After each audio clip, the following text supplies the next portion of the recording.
The radio crackled to life at 3:47 p.m. on what had started as an ordinary Tuesday afternoon at Station 19 in Phoenix. Captain Mike Thompson's voice cut through the station's usual hum of activity, calling out coordinates that would send John Martinez racing toward an intersection he'd driven through countless times. But this wouldn't be just another call. This would be the moment when a simple car accident would unravel a mystery 3 years in the making, connecting two broken hearts through a piece of jewelry that should have been impossible to find twice.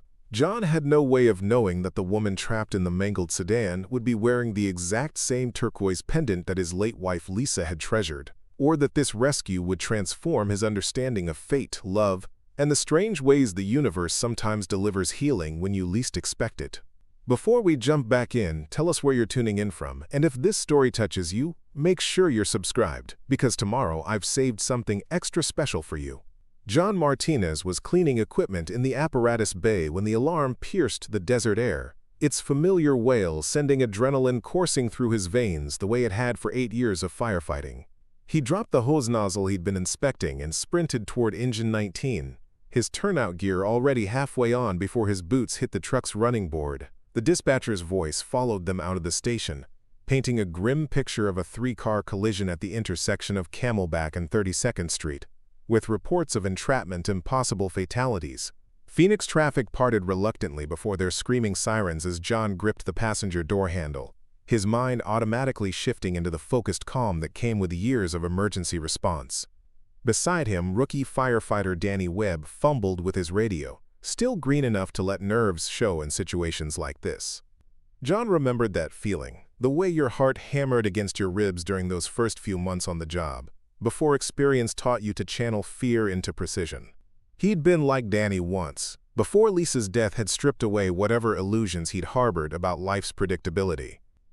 The accident scene materialized ahead of them like something from a disaster movie.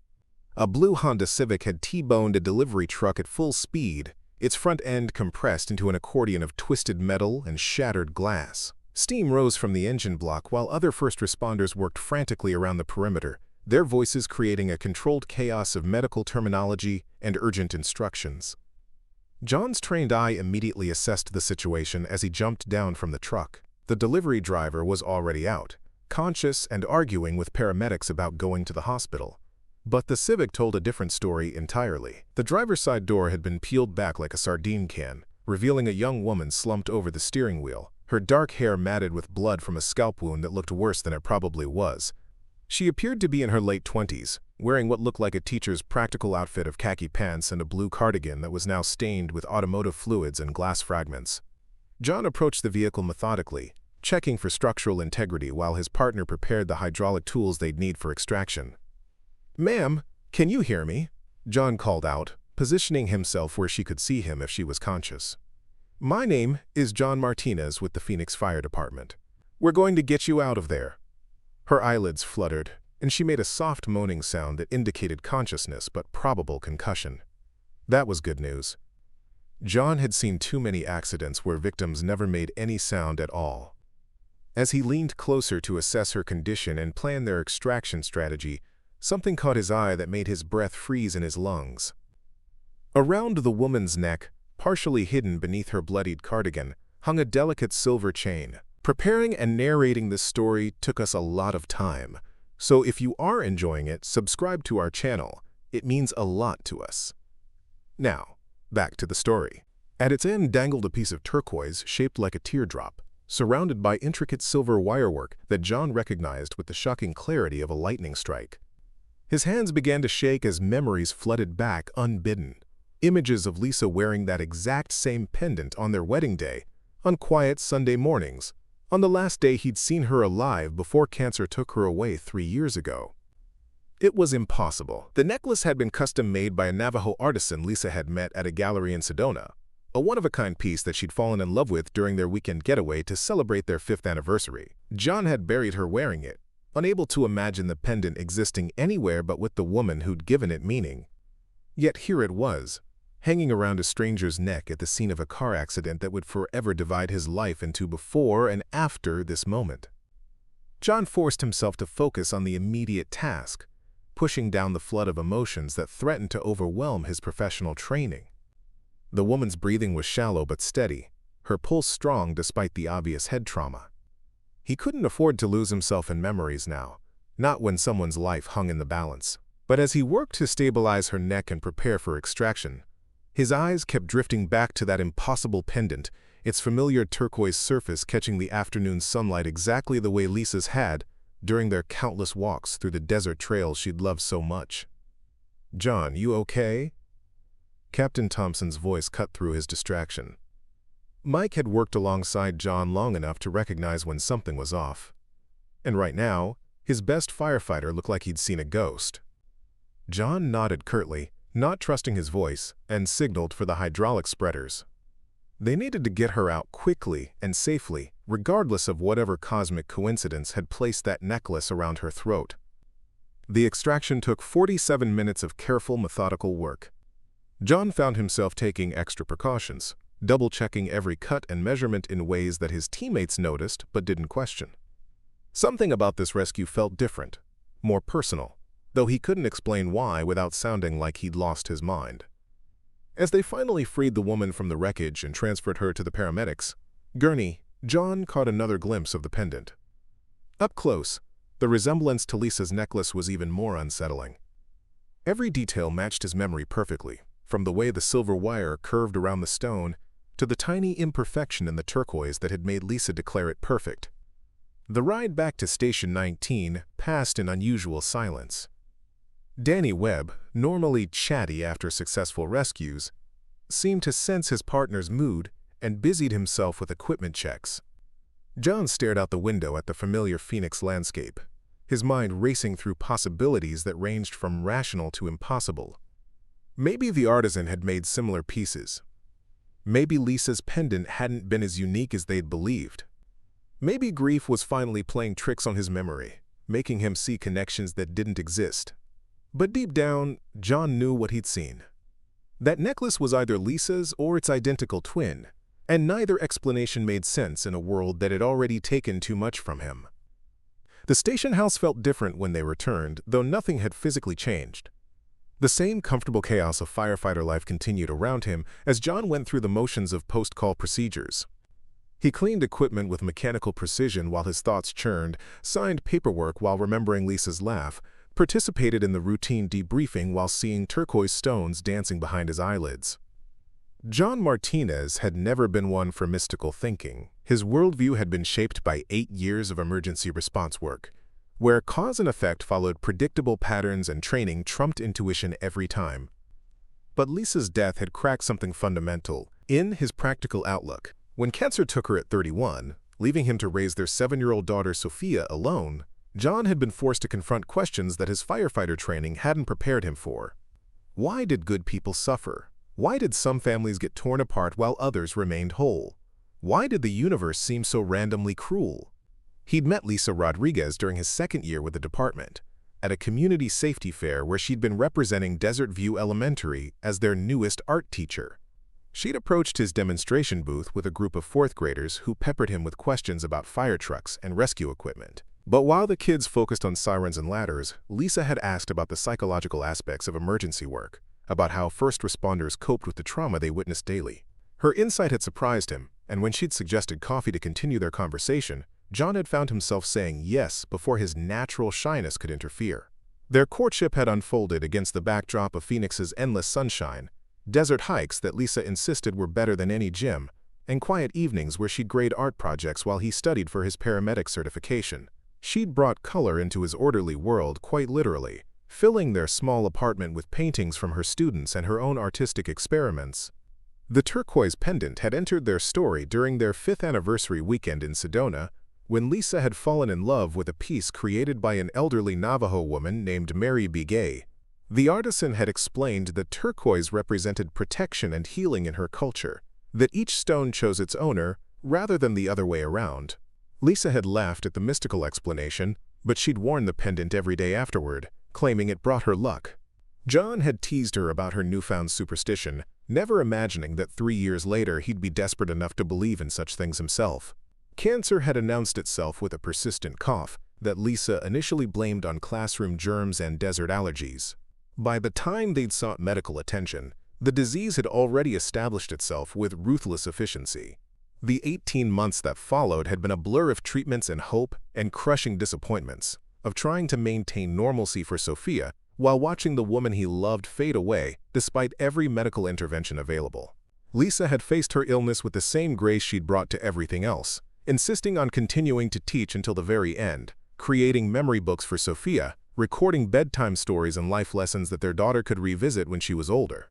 She died on a Tuesday morning in March, still wearing the turquoise pendant that had become her talisman against an enemy that proved immune to all forms of protection.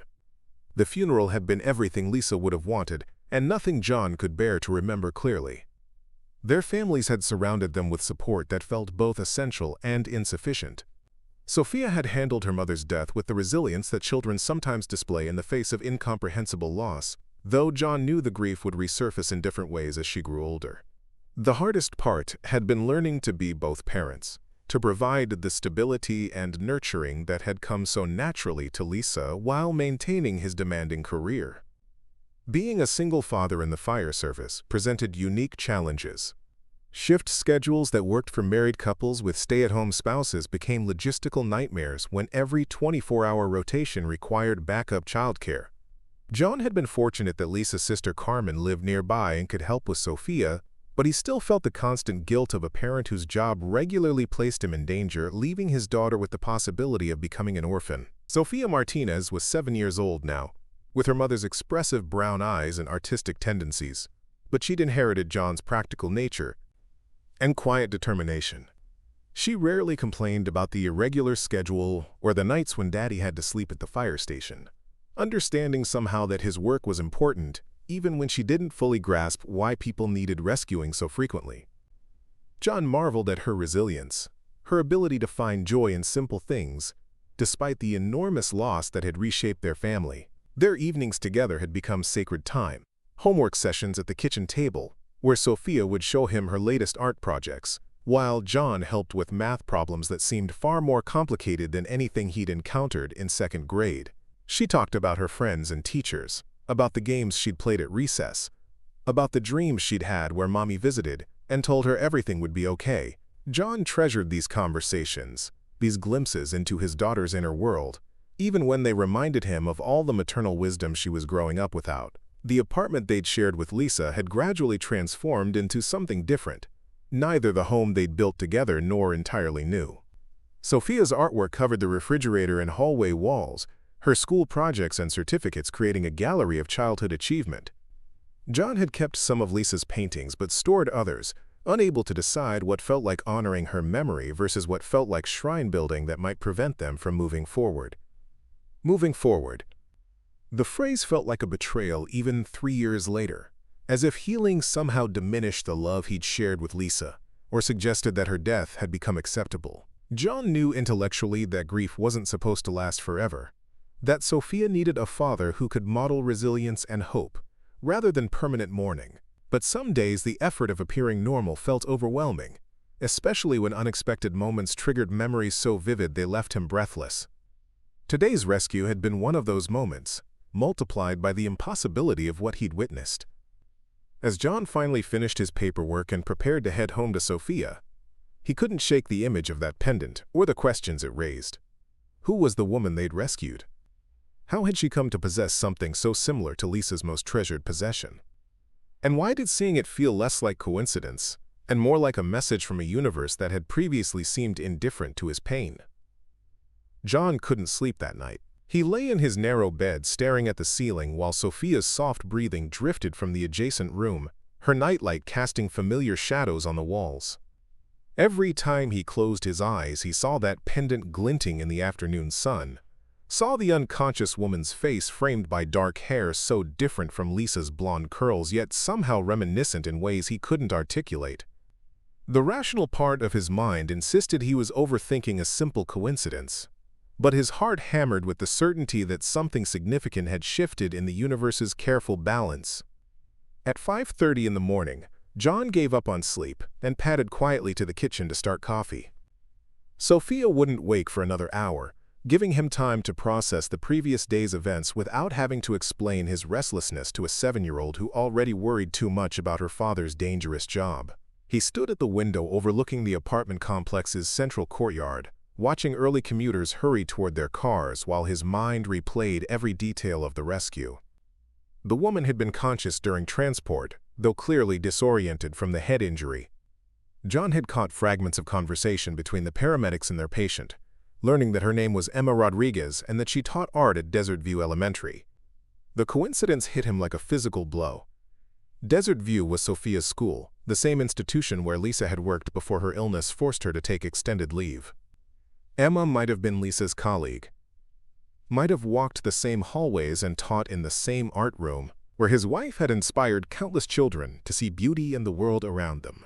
The more John thought about it, the more the connections multiplied in his mind. Both women were teachers. Both had chosen careers nurturing creativity in young minds. Both wore identical pendants that supposedly couldn't exist twice. The universe seemed to be weaving a pattern so intricate that dismissing it as coincidence felt like willful blindness. By 7 o'clock, John had made a decision that felt both inevitable and terrifying. He would visit Emma Rodriguez at Phoenix General Hospital. Ostensibly, he would be conducting a routine follow-up that firefighters sometimes performed with rescue victims, checking on their recovery and ensuring no complications had developed. In reality, he needed answers to questions he barely understood how to ask. Sophia emerged from her room already dressed for school, her backpack slung over one shoulder and her mother's old paint-stained smock draped over her arm. Art class was scheduled for today, and she took the weekly session as seriously as Lisa had taken her teaching responsibilities. John felt his heart clench, watching his daughter prepare for school with the same methodical care that Lisa had once displayed, noting how Sophia had inherited not just her mother's artistic passion, but her attention to detail and quiet perfectionism. "You're up early, Daddy," Sophia observed, settling at the kitchen table with the bowl of cereal John had prepared. Her brown eyes studied his face with the perceptiveness that sometimes unsettled him, as if she could read emotions he thought he'd hidden successfully. "Did you have a bad dream?" John hesitated, unsure how much to share about the previous day's events. Sophia knew the basics of his job, understood that he helped people in emergencies, but he'd always tried to shield her from the more traumatic aspects of firefighting work. How could he explain that he'd seen something impossible, something that challenged everything he thought he knew about loss and healing and the way the world operated? "Just thinking about work," he said finally, which wasn't exactly a lie. "I might stop by the hospital today to check on someone we helped yesterday. A teacher who was in a car accident." Sophia's eyes brightened with interest. Teachers occupied a special category in her world, deserving of extra concern and respect. "Is she okay? Was she hurt badly?" "She's going to be fine," John assured her, hoping it was true. "Just some bumps and bruises. But I want to make sure she's recovering well." The drive to Desert View Elementary passed quickly, John's mind occupied with plans for the hospital visit.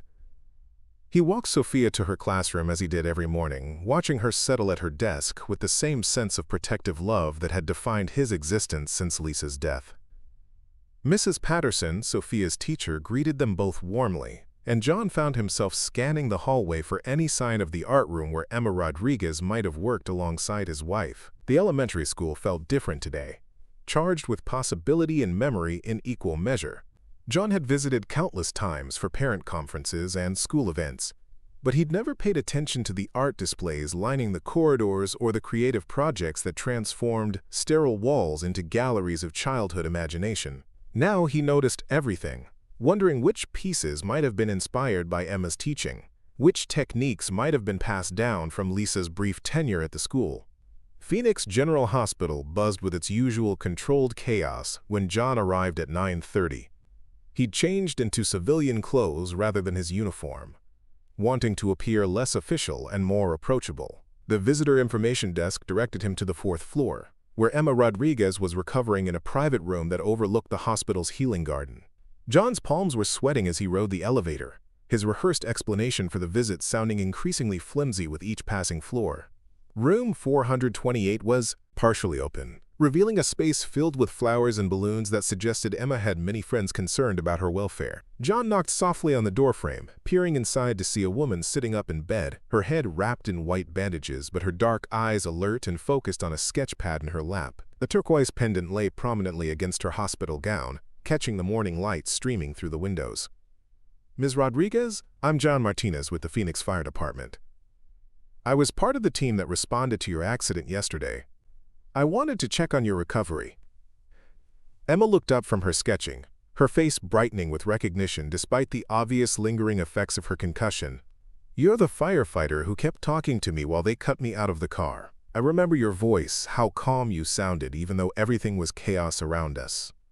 John stepped into the room, his eyes drawn irresistibly to the pendant that had haunted his thoughts for the past 18 hours. Up close, the resemblance to Lisa's necklace was even more startling.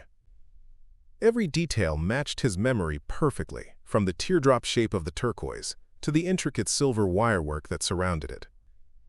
His hands trembled slightly as he approached the bed, fighting the urge to ask immediately about the jewelry that connected them in ways she couldn't possibly understand. "How are you feeling today? Any lingering headaches or vision problems?" John managed to ask, falling back on his medical training to maintain professional composure. "Much better, thank you. The doctors say I was incredibly lucky. A few inches in any direction and—" Emma trailed off, touching the pendant unconsciously. "I guess my guardian angel was working overtime yesterday." The gesture sent a jolt through John's nervous system. Lisa had made the same unconscious motion whenever she felt grateful or protected, her fingers finding the turquoise stone as if drawing strength from its presence. Seeing the identical gesture performed by a stranger wearing an impossible duplicate of his wife's most treasured possession felt like stepping into an alternate reality where the laws of probability had been suspended. "That's a beautiful necklace," John said, his voice carefully neutral despite the emotional storm raging beneath the surface. "The craftsmanship is exceptional." Emma's face lit up with genuine pleasure, her fingers tracing the pendant's outline with obvious affection. "Thank you. It was a gift from someone very special, though I never got the chance to thank her properly. Actually, it's quite a story. About 4 months ago, I was having one of those terrible teaching days where nothing went right. Equipment broke, projects failed, and I felt like I was failing my students completely." John's breath caught in his throat as Emma continued her explanation, her words carrying the weight of significance he was only beginning to understand. "I was cleaning out some storage cabinets in the art room, trying to salvage materials for the next day's lessons, when I found this pendant wrapped in tissue paper at the back of a drawer. There was a note with it, written in the most beautiful handwriting I'd ever seen. It said, 'For the teacher who follows in my footsteps, may this bring you the same joy and protection it brought me. Art is love made visible, and children are our greatest masterpieces.'" The room seemed to spin around John as the implications of Emma's story sank in. Lisa's handwriting. Lisa's philosophy about art and children. Lisa's pendant, left behind like a message in a bottle, waiting for the right person to discover it. His legs felt weak, and he gripped the back of a nearby chair for support. The note was signed, LM. Emma continued, unaware of the profound impact her words were having on her visitor. "I asked around the school, but no one could tell me who LM might have been. The principal said there had been an art teacher a few years ago who left suddenly due to illness, but her personnel files were confidential. I always hoped I might meet her someday, to thank her for such an unexpected gift during such a difficult time." John's vision blurred as tears he'd been holding back for 3 years finally overwhelmed his carefully maintained composure. LM Lisa Martinez. His wife had left the pendant for her successor, a final act of generosity and hope that had reached across time to connect two strangers in the most unlikely circumstances. Emma Rodriguez hadn't simply worn a pendant similar to Lisa's. She was wearing Lisa's actual necklace, given freely by a woman who'd known she was dying but still believed in the power of art and teaching to transform lives. "Are you all right?" Emma asked, her voice filled with concern as she watched John struggle to maintain his composure. "You look like you've seen a ghost." John realized he was crying openly now, 3 years of suppressed grief and impossible longing flowing out in a hospital room where miracles apparently still occurred. Emma Rodriguez, the woman he'd rescued from twisted metal and broken glass, was wearing his dead wife's pendant, and carrying on her legacy in ways that defied every rational explanation he'd ever relied upon to make sense of the world. John found himself sitting in the chair beside Emma's bed, his hands shaking as he tried to find words for the impossible truth that connected them. Emma had pulled tissues from the bedside table and handed them to him without question, her artist's intuition recognizing that whatever revelation had struck this firefighter ran deeper than professional concern for a rescue victim. LM stands for Lisa Martinez, John said finally, his voice hoarse with emotion. She was my wife. The silence that followed stretched between them like a bridge being constructed in real time, each second adding another plank of understanding to span the gap between stranger and profound connection. Emma's hand moved instinctively to the pendant, her fingers closing around the turquoise stone as if feeling its significance transform beneath her touch. "Your wife left this for me," Emma whispered, her own eyes beginning to glisten with tears. "She knew someone would need it after she was gone." John nodded, pulling out his phone with trembling fingers to show Emma the photo he carried everywhere. Lisa smiled back at them from the screen, wearing the identical pendant on their last anniversary dinner before her diagnosis, her face radiant with the joy that had defined her approach to life, even when facing its end. She taught at Desert View for 3 years before the cancer got too aggressive for her to continue working. John explained, his voice growing stronger as he shared Lisa's story with someone who would understand its full meaning. Art was everything to her. She used to say that teaching children to create was like planting gardens in their souls that would bloom their entire lives. Emma's breath caught as recognition dawned in her expression. "The storage room where I found the pendant, it's next to what used to be the advanced art studio, the one they converted to a computer lab after the previous teacher left. I always wondered why there were still paint stains on the walls that wouldn't come out, why the light in that room felt different from everywhere else in the school. She spent hours in that room after school, working on projects for her students, creating lesson plans that would challenge them to see beauty in unexpected places." John continued, each memory flowing more easily as he spoke to someone who shared Lisa's passion. When she got sick, she worried most about her students, about leaving them in the middle of the school year. She spent her last weeks at home preparing materials for her replacement, writing notes about each child's strengths and interests. The conversation that followed felt like stepping into a river of shared understanding that had been waiting years to flow between them. Emma told John about her struggles as a new teacher, about finding the pendant on a day when she'd questioned her ability to inspire young minds the way her mentor teachers had inspired her. She described how wearing Lisa's necklace had given her confidence during difficult lessons, how she developed a habit of touching the turquoise stone before entering challenging parent conferences or attempting ambitious art projects with her students. "I teach some of the same children your wife must have taught," Emma realized aloud. "There's a girl named Aisha who creates these incredible mixed media pieces that combine painting with found objects.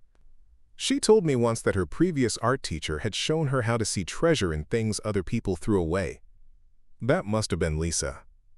John felt his heart expand with a warmth he hadn't experienced since Lisa's death.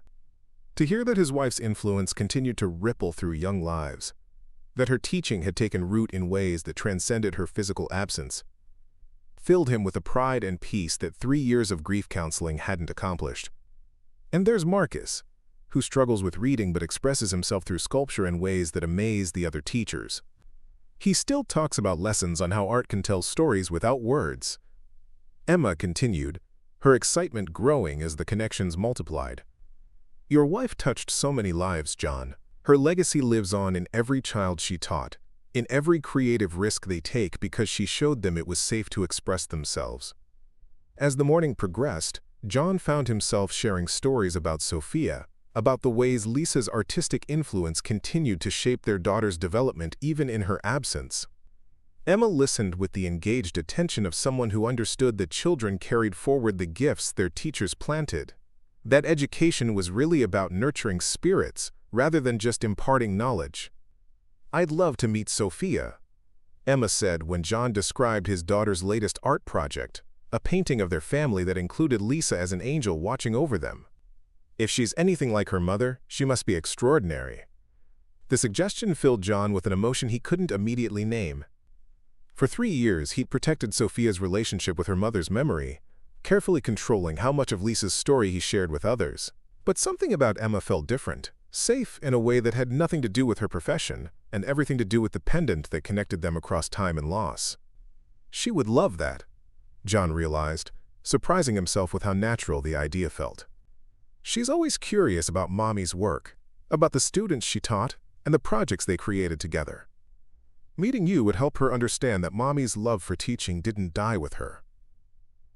Emma's release from the hospital came 2 days later, coinciding with the weekend, when John had planned to take Sophia to the Phoenix Art Museum for their monthly cultural outing. Instead, he found himself inviting Emma to join them, and a spontaneous decision that felt both terrifying and inevitable. Sophia's excitement about meeting one of Mommy's teaching colleagues overshadowed any awkwardness John might have felt about the unusual circumstances of their introduction. The museum visit transformed into something magical as Emma guided them through the contemporary galleries, sharing insights about technique and artistic vision that brought the paintings to life in new ways. Sophia absorbed every word with the focused attention she'd inherited from both parents, asking questions that revealed an artistic sophistication beyond her years.